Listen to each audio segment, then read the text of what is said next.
In this lecture, we discuss about equity theory. Equity theory. The equity means fairness. Theory of work motivation was developed in the 1960s by J. Chasey Adams.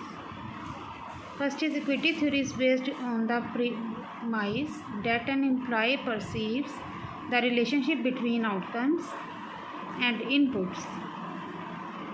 Second is according to equity theory, it is not the objective level of outcomes and inputs that is important. Instead, what is important is the way an employee perceives his or her outcome input ratio compared to the outcome input ratio of another person, called the referent by Adams.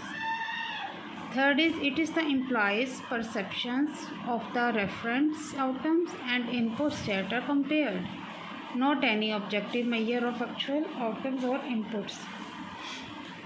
Are the outcomes perceived as being at an appropriate level in comparison to the inputs?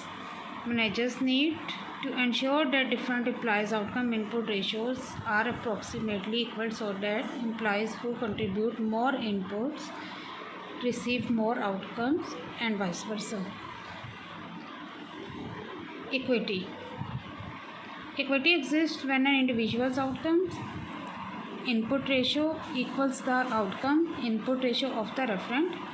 When employees perceive that the employees and the referent's outcome input ratios are proportionally equal, they are motivated either to maintain the status quo or to increase their inputs to receive more outcomes.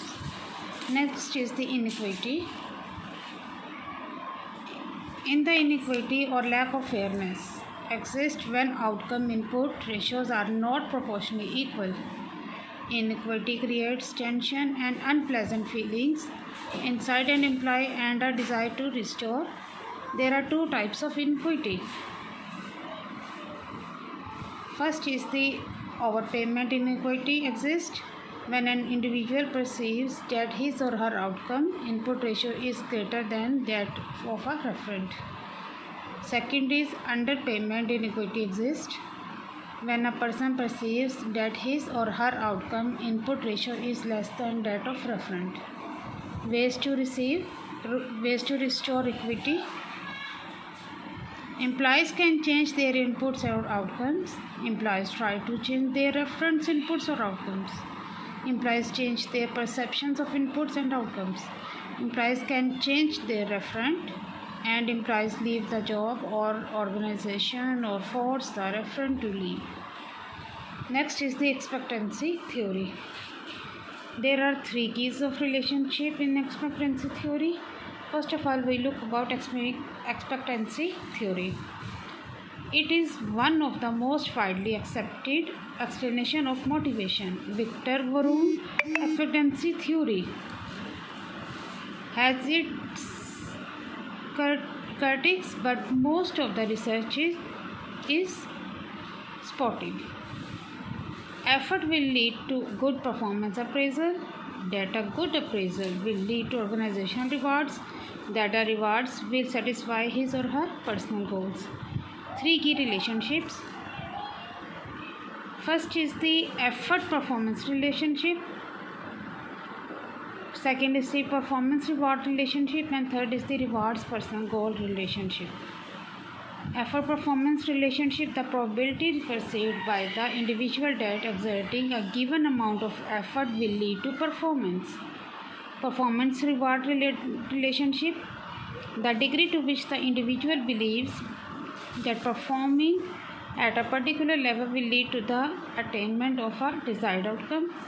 Third is rewards person goals relationship, the degree to which organization rewards satisfy an individual's personal goals or needs and the attractiveness of those potential rewards for the individual.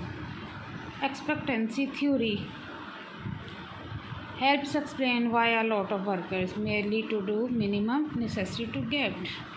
Next is the reinforcement theory. In contrast to goal setting theory, which is a cognitive approach, reinforcement theory is a behaviorist approach. It argues that reinforcement conditions behavior. Reinforcement theories see behavior as being environmentally caused. Reinforcement theory ignores the inner state of the individual and concentrates society on what happens to a person when he or she takes some action.